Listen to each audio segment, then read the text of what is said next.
ಶ್ರೀಮತೆ ರಾಮಾನುಜಾಯ ನಮಃ.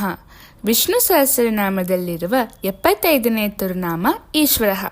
ನಾವು ಈಗಾಗಲೇ ಈಶ್ವರ ಎಂಬ ತಿರುನಾಮವನ್ನು 36ನೇ ತಿರುನಾಮದಲ್ಲಿ ಕೇಳಿದ್ದೇವೆ.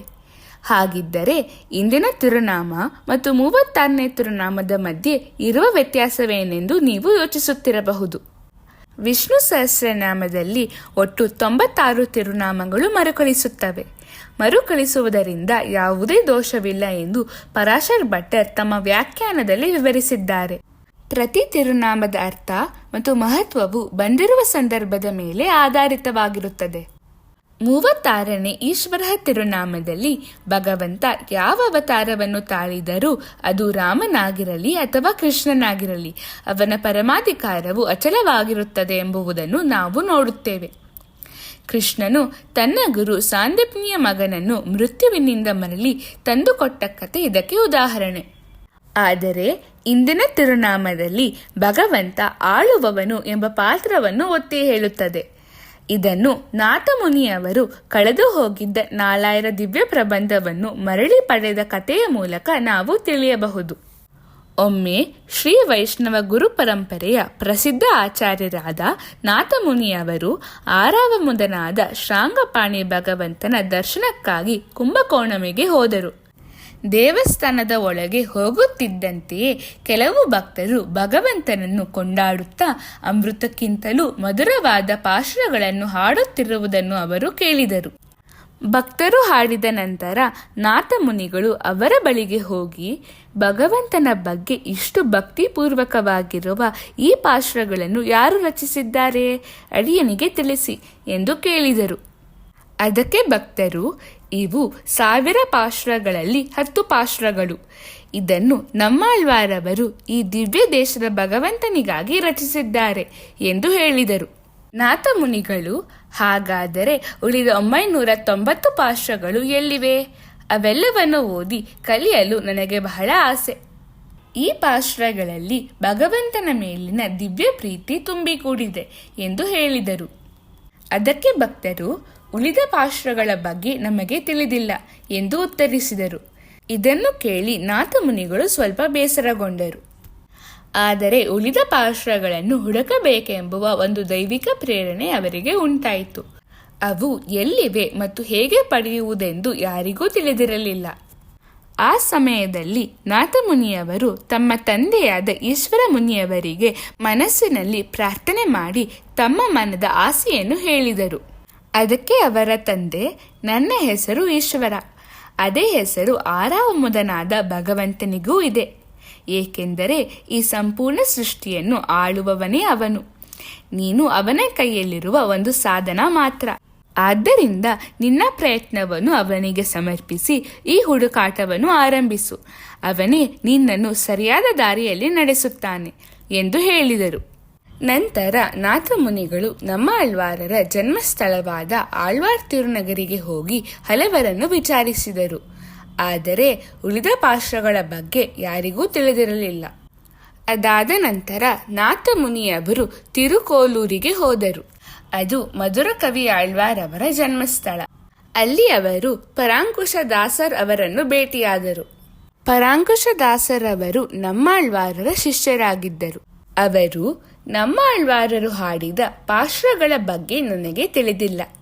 ಆದರೆ ಮಧುರ ಕವಿ ಆಳ್ವಾರ್ ನಮ್ಮ ಆಳ್ವಾರರ ಬಗ್ಗೆ ಹಾಡಿದ 11 ಪಾಶುರಗಳು ನನಗೆ ಗೊತ್ತು. ಅವುಗಳನ್ನು ಕಣ್ಣಿನುಂ ಶ್ರುತ್ತಾಂಬು ಎಂದು ಕರೆಯುತ್ತಾರೆ. ನೀವು ಅವುಗಳನ್ನು 12,000 ಬಾರಿ ಜಪಿಸಿದರೆ ನಮ್ಮ ಆಳ್ವಾರರು ನಿಮಗೆ ಪ್ರತ್ಯಕ್ಷರಾಗುತ್ತಾರೆ ಎಂದು ಹೇಳಿದರು. ನಾಥಮುನಿಗಳು ಆ 11 ಪಾಶುರಗಳನ್ನು ಕಲಿತುಕೊಂಡು ಅವರಿಗೆ ಧನ್ಯವಾದ ಹೇಳಿ ಹೊರಡಲು ಸಿದ್ಧರಾದರು. ಆಗ ಪರಾಂಕುಶ ದಾಸರ್, ನೀವು 12,000 ಬಾರಿ ಜಪಿಸುವಾಗ ಆ ಸಂಖ್ಯೆಯನ್ನು ಹೇಗೆ ಲೆಕ್ಕ ಇಡುತ್ತೀರಿ ಎಂದು ಕೇಳಿದರು. ಅದಕ್ಕೆ ನಾಥಮುನಿಗಳು ನಗುತ್ತಾ, ನಾನು ಎಣಿಸಬೇಕಾದ ಅಗತ್ಯವಿಲ್ಲ. 12,000 ಬಾರಿ ಹಾಡಿ ಮುಗಿಸಿದಾಗ ನಮ್ಮ ಆಳ್ವಾರರು ನನಗೆ ಕಾಣಿಸಿಕೊಳ್ಳುತ್ತಾರೆ. ಆಗಲೇ ನನಗೆ ತಿಳಿಯುವುದು ನಾನು 12,000 ಬಾರಿ ಜಪಿಸಿದೆ ಎಂದು. ಇದು ನಾಥಮುನಿಗಳಿಗೆ ನಮ್ಮ ಆಳ್ವಾರರ ಮೇಲಿದ್ದ ಅಪಾರವಾದ ವಿಶ್ವಾಸ ಎಷ್ಟು ಎಂಬುದನ್ನು ತೋರಿಸುತ್ತದೆ. ನಂತರ ಅವರು ಆಳ್ವಾರ್ ತಿರುನಗರಿಗೆ ಹಿಂತಿರುಗಿ ಎಲ್ಲಿ ನಮ್ಮ ಆಳ್ವಾರರು 1000 ಪಾಶಗಳನ್ನು ಹಾಡಿದ್ದರೋ ಅದೇ ಹುಣಸೆ ಮರದ ಕೆಳಗೆ ಕುಳಿತು ಕಣ್ಣಿನುಂ ಶುರುತ್ತಾಂಬು ಪಾಶಗಳನ್ನು ಭಕ್ತಿಯಿಂದ ಜಪಿಸಲು ಆರಂಭಿಸಿದರು. ಅವರು 12,000 ಬಾರಿ ಜಪಿಸಿ ಮುಗಿಸುವ ಸಮಯ ಬಂದಾಗ ಭಗವಂತ ಶ್ರೀವೈಕುಂಠದಲ್ಲಿ ತನ್ನ ಸೇನೆಯ ಮುಖ್ಯಸ್ಥನಾದ ವಿಶ್ವಕ್ಸೇನನಿಗೆ, ನೀನು ಭೂಮಿಯಲ್ಲಿ ನಮ್ಮ ಆಳ್ವಾರ್ ಅವತಾರ ತಾಳಿ ತಿರುವಾಯ್ಮೊಳಿಯನ್ನು ಮಾನವರ ಹಿತಕ್ಕಾಗಿ ಹಾಡಿದ್ದೀಯ. ಈಗ ಮತ್ತೆ ನೀನು ನಮ್ಮ ಆಳ್ವಾರ್ ರೂಪದಲ್ಲಿ ಭೂಮಿಗೆ ಹೋಗು. ನಾಥ ಮುನಿಗಳು ಕೇಳುತ್ತಿರುವ 1000 ಪಾಶಗಳ ಜೊತೆಗೆ ಎಲ್ಲ 12 ಆಳ್ವಾರರು ಹಾಡಿರುವ ಸಂಪೂರ್ಣ 4,000 ಪಾಶಗಳಾದ 4000 ದಿವ್ಯ ಪ್ರಬಂಧವನ್ನು ಕೊಡಬೇಕು ಎಂದು ಆದೇಶಿಸಿದನು. ಅದಾದ ನಂತರ ನಮ್ಮ ಆಳ್ವಾರರು ನಾಥ ಮುನಿಗೆ ಕಾಣಿಸಿಕೊಂಡು ಸಂಪೂರ್ಣ ದಿವ್ಯ ಪ್ರಬಂಧವನ್ನು ಅವರಿಗೆ ನೀಡಿದರು. ಅದನ್ನು ದ್ರಾವಿಡ ವೇದ ಎಂದು ಕರೆಯುತ್ತಾರೆ.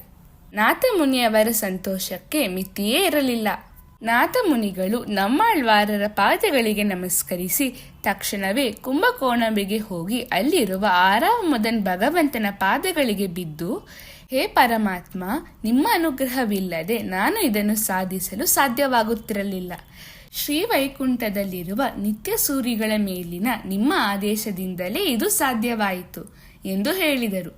ನಾಥ ಮುನಿಯವರು ತಮ್ಮ ಹುಡುಕಾಟವನ್ನು ಆರಂಭಿಸಿ ಕುಂಭಕೋಣಂನಿಂದ ಆಳ್ವಾರ್ ತಿರುನಗರಿಗೆ ಪ್ರಯಾಣ ಮಾಡುತ್ತಿದ್ದಾಗ ಅವರಿಗೆ ಒಂದು ದಿವ್ಯವಾದ ವಿಶೇಷವಾದ ಛತ್ರಿ ಸಿಕ್ಕಿತು. ಅದನ್ನು ಅವರು ಭಗವಂತನಿಗೆ ಸಮರ್ಪಿಸಿದರು. ಇಂದಿಗೂ ಮಾರ್ಗಳಿ ಮಾಸದಲ್ಲಿ ನಡೆಯುವ ಅಧ್ಯಯನೋತ್ಸವದ 12ನೇ ದಿನದ ಉತ್ಸವದಂದು ಭಗವಂತನಿಗೆ ಅದೇ ಛತ್ರಿಯನ್ನು ಹಿಡಿಯುತ್ತಾರೆ. ಅರ್ಚಕರು ಆರಾಮುದನ್ ಭಗವಂತನಿಗೆ ಅರ್ಚನೆ ಮಾಡುವಾಗ ದ್ರಾವಿಡ ಶ್ರುತಿ ದರ್ಶಕಾಯ ನಮಃ ಎಂಬ ನಾಮವನ್ನು ಹೇಳುತ್ತಾರೆ. ಹಾಗೆಂದರೆ ತಮಿಳು ವೇದವನ್ನು ಲೋಕಕ್ಕೆ ಸಾರಿದವನು ಎಂದು ಅರ್ಥ. ಇಂದು ನಾವು ನಾಥ ಮುನಿಗಳೇ 4000 ದಿವ್ಯ ಪ್ರಬಂಧವನ್ನು ಮತ್ತೆ ನಮಗೆ ಕೊಟ್ಟರು ಎಂದು ಹೇಳುತ್ತೇವೆ. ಆದರೆ ನಾಥ ಮುನಿಗಳು ವಿನಯದಿಂದ ಇದು ನನ್ನಿಂದ ಅಲ್ಲ, ಭಗವಂತನ ಆದೇಶದಿಂದ ಎಂದು ಹೇಳುತ್ತಾರೆ. ಇದರಿಂದ ನಾಥ ಮುನಿಗಳಿಗೆ ಭಗವಂತನ ಮೇಲಿನ ಕೃತಜ್ಞತೆ ಮತ್ತು ಭಕ್ತಿ ಎಷ್ಟು ಆಳವಾಗಿತ್ತು ಎಂಬುದು ನಮಗೆ ತಿಳಿಯುತ್ತದೆ. ಈಶ್ವರಃ ಎಂದರೆ ಎಲ್ಲವನ್ನು ಆಳುವವನು ಎಂದು ಅರ್ಥ. ನಾವು ಪ್ರತಿದಿನ ಈಶ್ವರಾಯ ನಮಃ ಎಂದು ಜಪಿಸಿದರೆ ಶ್ರೀವೈಕುಂಠ ಮತ್ತು ಈ ಲೋಕವನ್ನು ಆಳುವ ಭಗವಂತನು ನಮಗೆ ಉತ್ತಮ ನಾಯಕತ್ವ ಗುಣಗಳನ್ನು ಅನುಗ್ರಹಿಸುತ್ತಾನೆ. ಶ್ರೀಮತೆ ರಾಮಾನುಜಾಯ ನಮಃ.